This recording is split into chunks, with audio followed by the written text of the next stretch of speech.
Welcome to MBA Secrets. Today, we're so glad and lucky to have Liz Hopewell with us, who is a MBA candidate at UGA, the University of Georgia. Thank you for being here, Liz. Quick little background. We just spoke before we started this, and Liz got her undergraduate at Auburn, and now she's at UGA, and there is a bit of a rivalry there. And she is a Tiger at heart. Is that right, Liz? Yeah. Blue. Right. But of course, is happy to be getting her MBA at UGA. Her undergraduate degree is in business administration with a focus in marketing. And then I found this very interesting. She's been with Coke, not Coca-Cola, right? Coke Industries. Correct. Yeah.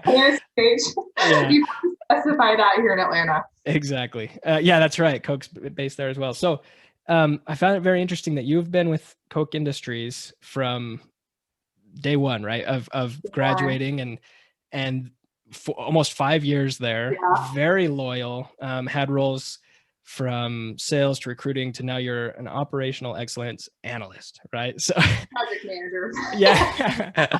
Well, it sounds like you know it a lot better than me. I'd love to hear more about that background and both academically, professionally. Tell us more about you. Yeah, thanks, Ryan. Thanks for having me, first off. Absolutely. So yeah, as you mentioned, I got my undergrad degree at Auburn. I come from a long line of Auburn Tigers. So again, big War Eagle. But I got my marketing degree at Auburn and really enjoyed that. I would say I focused in predominantly on sales. So I had a couple of sales classes, although we don't have a focus or a technical, like my degree doesn't say sales, I would say that I graduated with a focus in on sales. And so I will share this part of my story because I think it's kind of humorous as of what I do today. But I actually met Georgia Pacific. So as you mentioned, Georgia Pacific is owned by Coke. So I haven't with Coke since day one. It's just been with different Coke companies.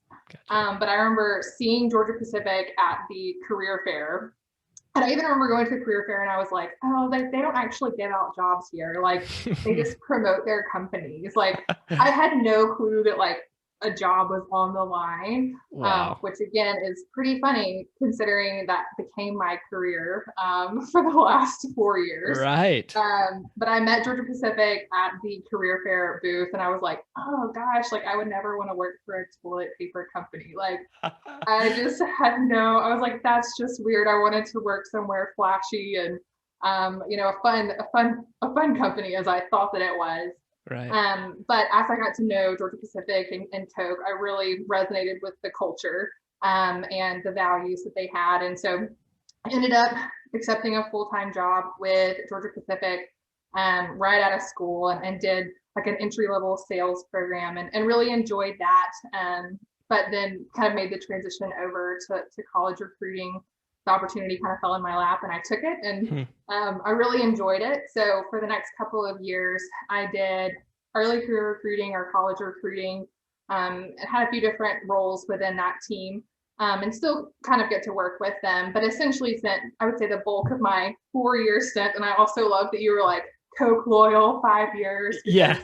Again, like 20 years ago, that's nothing. That's right. Yeah. But you've been there all the time that you could be, right? So but have really, again, enjoyed that. And I would say it really, like my time in college recruiting, I'd always known that I wanted to get my MBA, but I would say like that gave me a lot more insights of how to navigate and pursue an MBA, just with more insights into kind of the industry of recruiting and education and higher ed. So I would say that's a little bit more around my background. So I love it. Very interesting. So big moral of the story is that they do have jobs ready for you at career fairs. So be ready, right?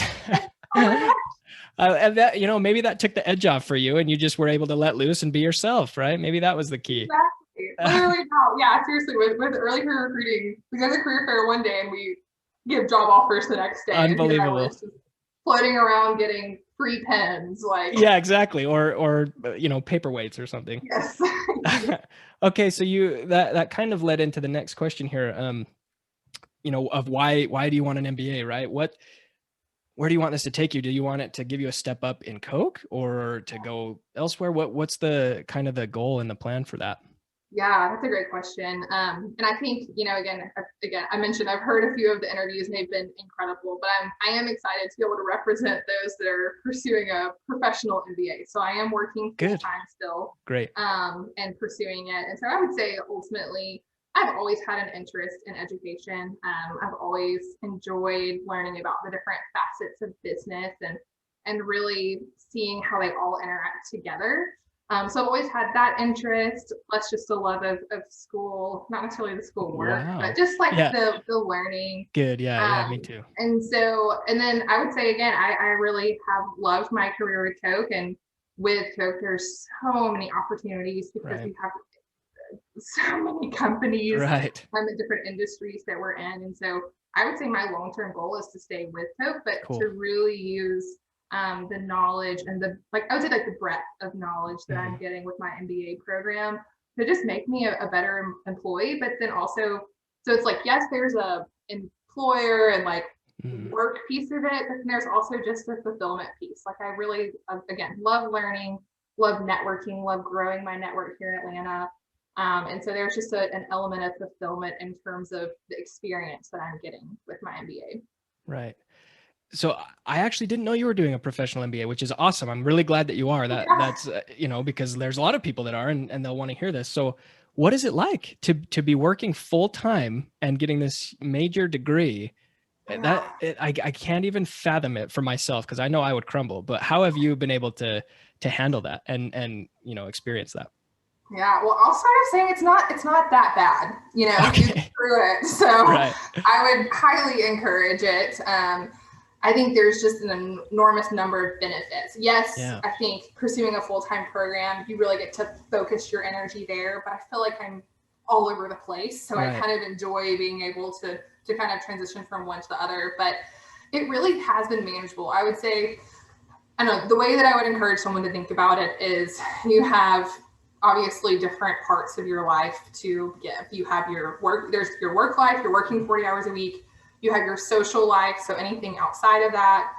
And then I would say like you have your sleep life. And so you're like, if you add something into that, whether, it could be a school, it could be even just like a marriage or relationship, it could be moving to a new city. Like anytime you add something in, it's going to deduct from one of those categories. And so I would say with a professional MBA, it's definitely going to deduct from your social life a little bit. I still have one, so yeah, we're standing. I still hang out with my friends, but it's going to dip into the other categories too.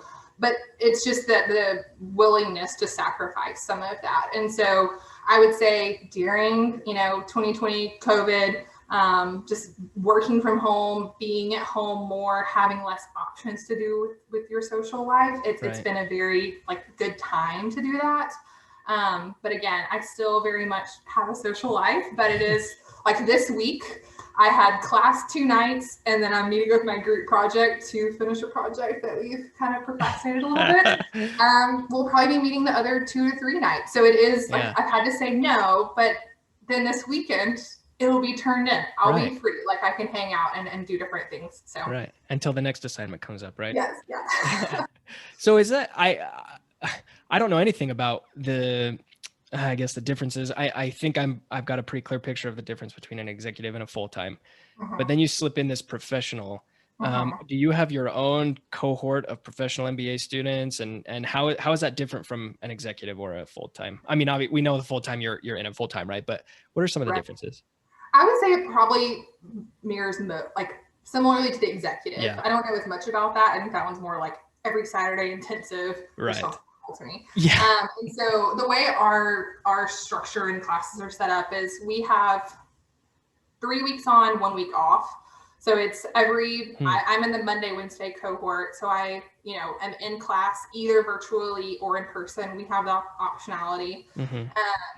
And so I'm in class 2 days a week and we do it for 3 weeks on, and then we have 1 week off. But usually that week off is a lot, like you do your cases, you do a lot, and so a lot of group work. And so one thing that and I think that's another important piece to know that I really like about UGA and the professional program is early on in the program, we draft ourselves into groups. And Wow. so I'm with my same group project group, group 6 represent. We're in the same group, and we, for, I would say the first half of the program. So I would say the first half of the program, we do have electives, but they come later on. Right. So right now I'm in like a statistics class and an accounting class, and then we had econ and org behavior. So it's more of those like foundational classes that like we are in the same group for all of those. And so it's helpful to like develop the cadence with them. We've navigated how kind of like what our preferences are for schedule, when we meet, where we meet, how we meet, how to divide up work. And so it's been really good to do that. And then with UGA's program, which I really loved, is we did a lot of kind of like personality assessments and what type of worker are you? Are you amiable? Are you expressive?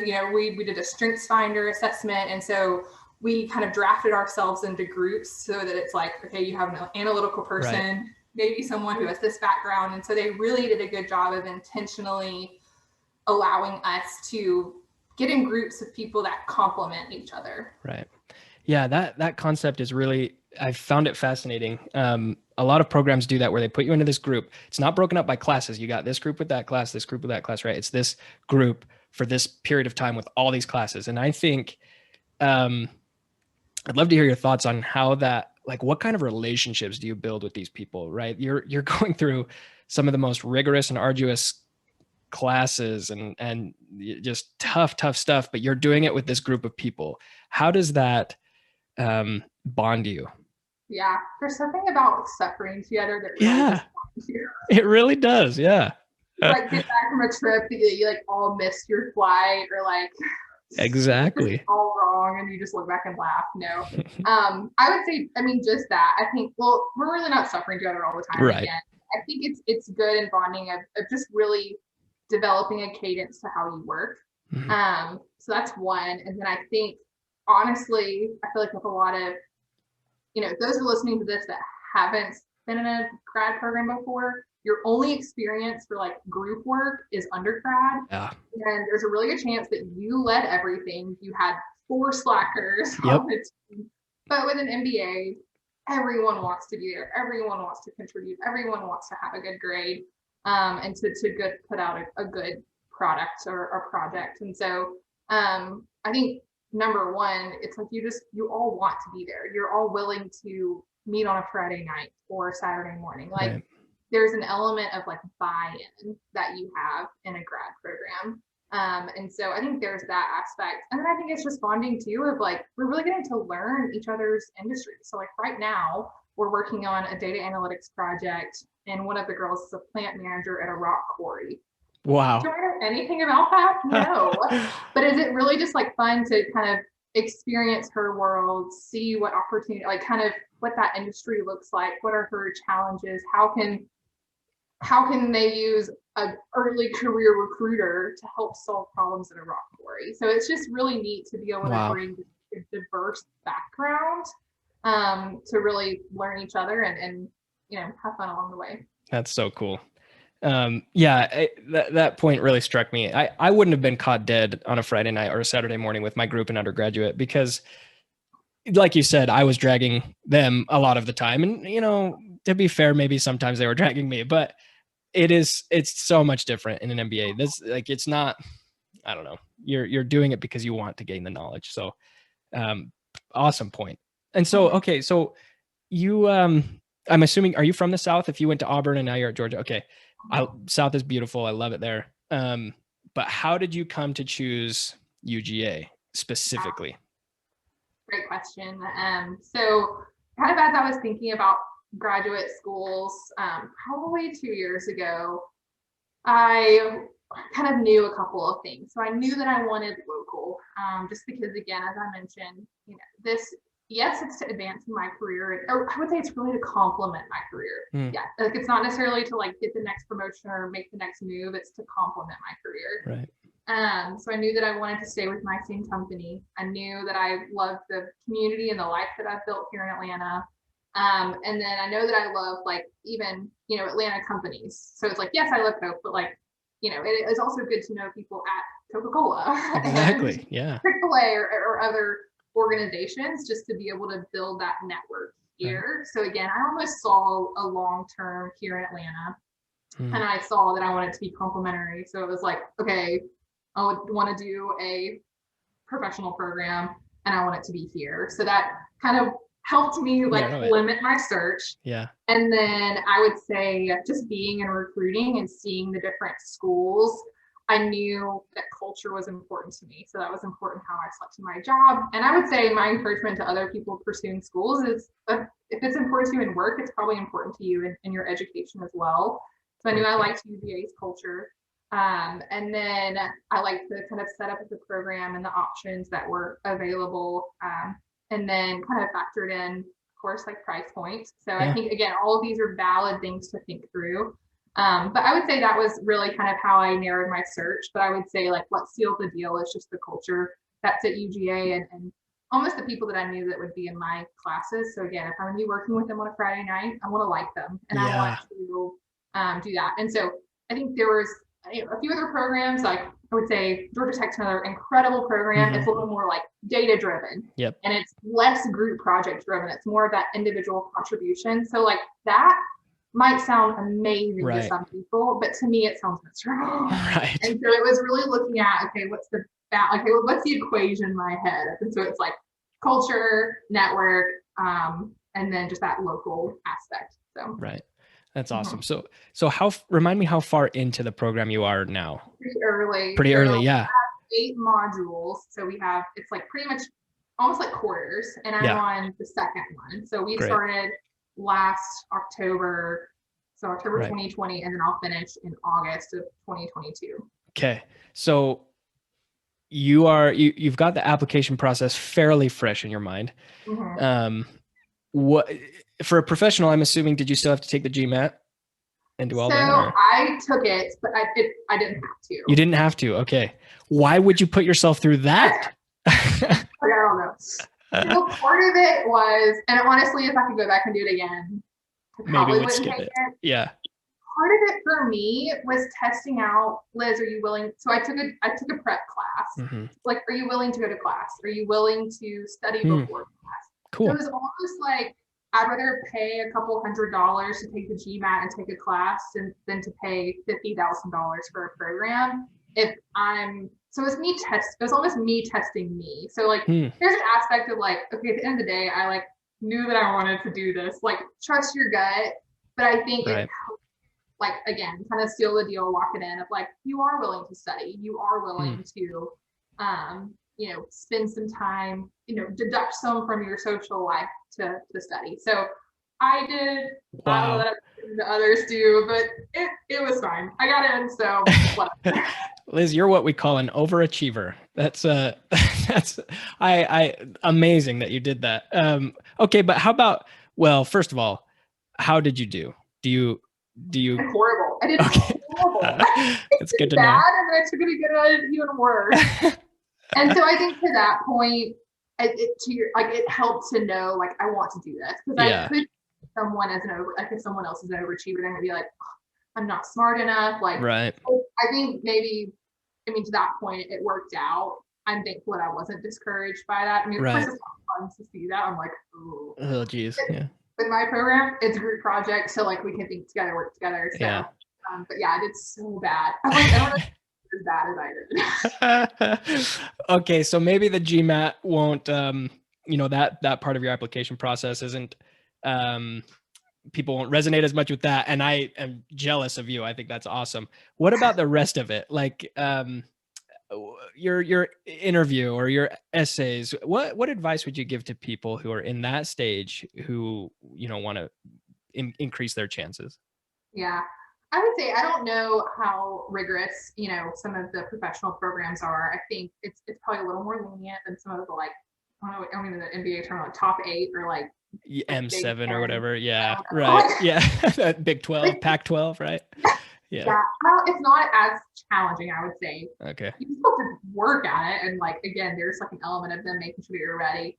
I would say for a professional program, I don't really know what contributed to my getting in, if it was like the application or other things. But one thing I did do is I and you'll hear this a lot, I love this, but is I networked before. Yeah. So I went to an info session. So the like admissions officer, she knew my face, she knew my name.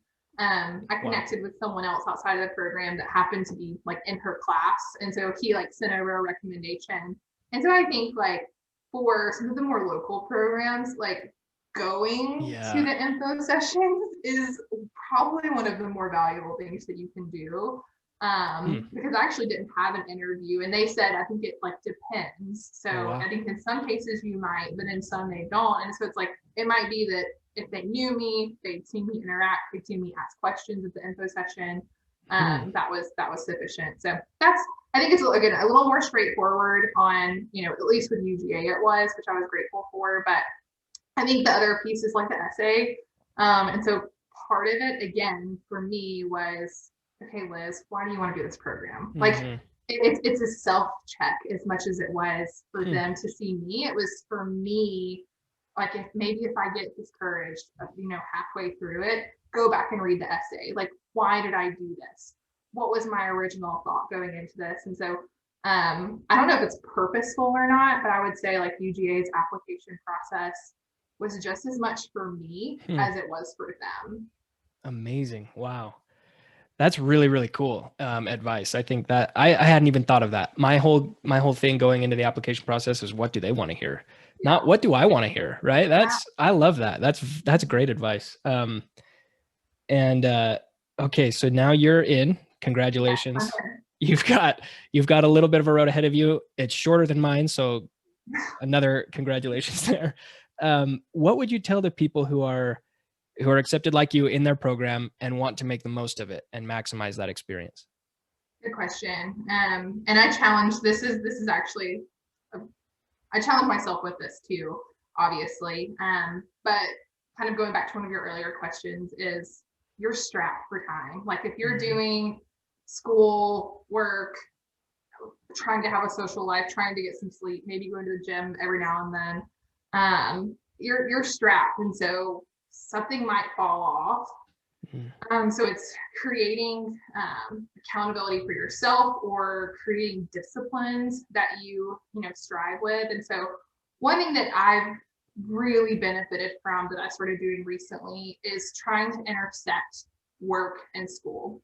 And the way that I've done that is whatever class that I'm in, whatever I'm learning, I try to find someone internally that's in that field to kind of see, like, I would say an example is, again, in my statistics class, we're learning Alteryx and Tableau. And I'm like way over my head.